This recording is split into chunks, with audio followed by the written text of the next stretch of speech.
Hello and welcome to the North American Guitar Showroom in London.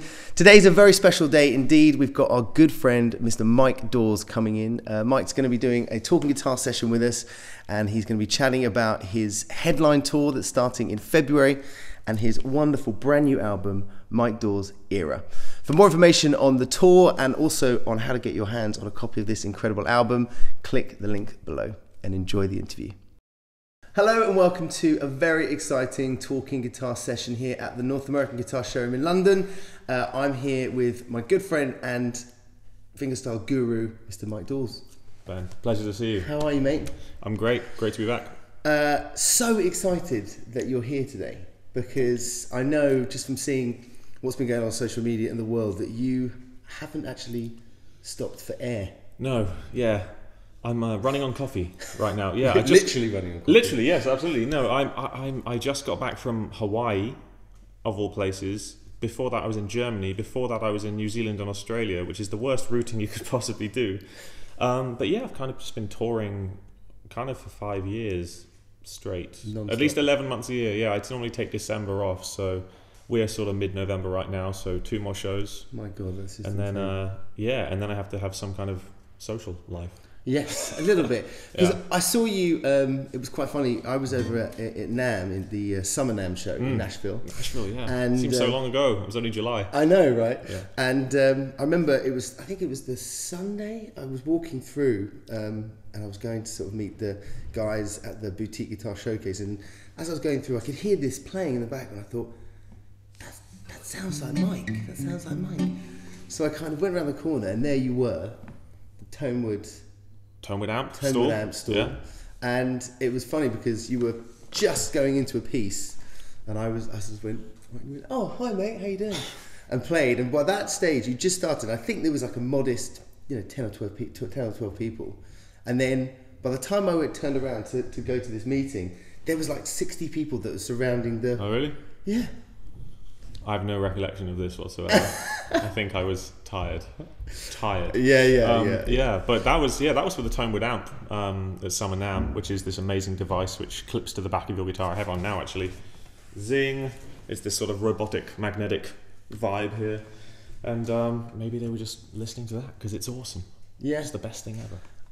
And so when you finished NAMM, did you then have to go straight out on a solo tour? I can't remember. Let me think. So yeah, that trip was that was my second of 3 US tours this year. That was the end of a little trip I did. I did some West Coast shows with Trace Bundy. I don't know if you know Trace Bundy, a good friend, amazing guitar player from Colorado, great entertainer as well. And then I went back out to the States for another solo run.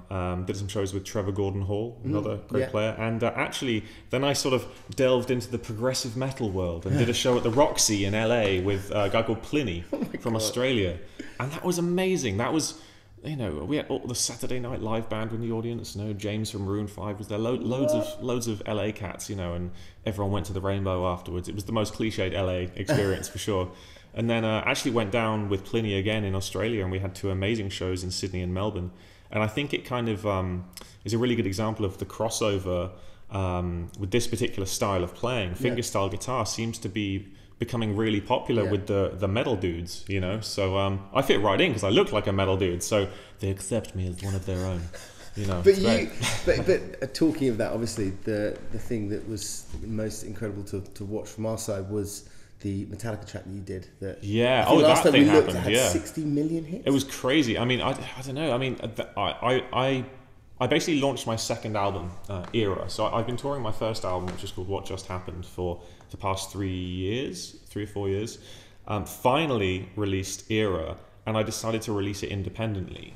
So no label, no nothing, no help. I was at Venice Beach at a smoothie shop on Muscle Beach with all these big dudes working out all these like really intimidating looking men, and my friend Wilson, and we're sat there drinking smoothies, and I'm like, I don't know how to release this album, man. Do I do it with a label? Do I go independent? He said, I dare you to make a label and name it after my eye moisturizer. So I did. So this album is out on Era is out now on Q10 Records, Nivea Q10. No Amazing. Copyright infringement intended. See, look, the back logo, good everything, Q10. Well, this is never back down from a dare. Well, this is why you're here, really. You know, when we heard that you were releasing a new album and that you were... Thanks, man. I'm really proud of it. It's come out great. And basically, yeah, the first single was this Metallica cover. We all know One by Metallica. And I kind of, over a long period of time, made a little solo guitar arrangement of it and put it online as the first single, and it went mega. It was ridiculous. Like, Metal Hammer magazine shared it and they got like 30 million views in a week or something stupid. Whatever that means. Unfortunately, that doesn't translate into money. Contrary to popular belief. But I'm really, really thrilled with the response it got, and more importantly, the shares it got. Oh my God, yeah. Because you can trick people into viewing your video, but you can't trick people into sharing your video. And it got millions of shares. So thank you so much to anyone that viewed it and shared it with their friends. And if you haven't seen it, then go and check it out, because it's beautifully shot. And it is Randy Edwards, amazing videographer. We did it in LA around Winternam, actually, in a warehouse. It's so good. And it's it's so good. Thanks, so on that, so because obviously, when composing, how long does it take you to take such an iconic track and then, you know, that's a question, rework it? Yeah, that's a question I get a lot, and it's really funny. For me, it's all down to inspiration, and some songs will work better as for arrangements than others. For example, you couldn't really arrange a Linkin Park track with a rap section because your melody. Well, you couldn't. It would be good to see. Well, your melody would kind of be one note because it's rhythmic. The top line is rhythmic. You could do, but it would. I wouldn't really want to go into that. This track I started arranging when I was 18. Believe it or not, I'm 28 now. So like literally 10 years ago, I started this at uni, and I had that whole intro section worked out. Mm-hmm. But I didn't feel like I was competent enough to kind of continue it and get all the parts. So it was only last year I revisited it because I wanted another cover for this record. And I remember that Metallica thing I did.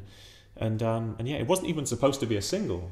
We were in LA for Winter Nam shooting this John Mayer cover, which was the second single. Mm-hmm. And I just got on so well with Randy Edwards, the videographer, that we said, let's do another song. What do you have? Let's do this Metallica one. Let's do it tomorrow. Okay, whatever. So it was very spontaneous. It wasn't spontaneous. Yeah, it wasn't like orchestrated to be a single, really. I mean, I wanted to do some kind of video at some point, I guess, but it wasn't a premeditated, planned shoot for sure. It was just, my mate happens to have a warehouse. Let's give it a go. But could you have imagined? I mean, I don't think there are many people that could quite imagine to have done this twice, though, because obviously the Gautier tune. Another cover. That was huge. I mean, so in 2013, I released a cover of.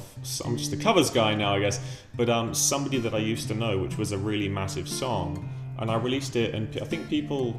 This was with Candy Rat Records, and I think people really responded to the fact that it was all done like this with layers, bass, guitar, and drums, and then the melody, and people could hear all the different parts kind of being played all at once. And that went, that was the very first single I released, and that went viral back in the day as well. And a few other songs have had kind of viral responses as well. I did a song called The Impossible, which is an original that people seem to like, and a song called Boogie Shred, which people seem to like, and Titanium. There's a few, but for sure, Somebody That I Used to Know, the first single from the first record, and the first single from the second record, I feel so grateful that I'm no longer a one-hit wonder, because I had two. That's my point. That's what I was saying. It was just to do that once is phenomenal. To do it twice is just... Thanks, man. Well, thanks to you guys, because you're really allowing me to live the dream. So thank you, sincerely. So talking about living the dream, so you do, obviously you're touring the world, you're touring the world, playing fingerstyle, and having a great response all over. But you're also touring with Moody Blues. Yeah, or Justin Hayward, yeah. Is it? Would I say it's a session player, or would you say? Yeah, it's a bit of both. This is like the dream gig as well. So Justin Hayward, who's the front man of the Moody Blues, legendary, like the first prog rock band, I think, legendary band from England, Knights in White Satin, Question, hits for days, 100 million records. They're an established band. Justin Hayward, the front man, hits me up in 2013 and asked me to join a little trio that he was putting together. So it's him singing and playing acoustic guitar, myself playing acoustic and electric, and the Moody Blues session keyboard player, Julie, BVs and keys. And we've been doing that since 2013, a couple of tours a year, mainly in the States. We've done about 3 UK tours now. I believe we'll be coming back next year as well. And we just hit up New Zealand and Australia.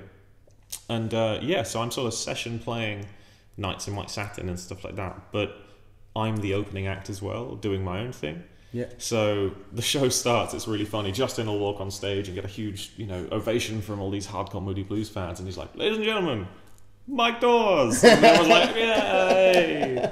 Woo!" And I come on and do this stupid,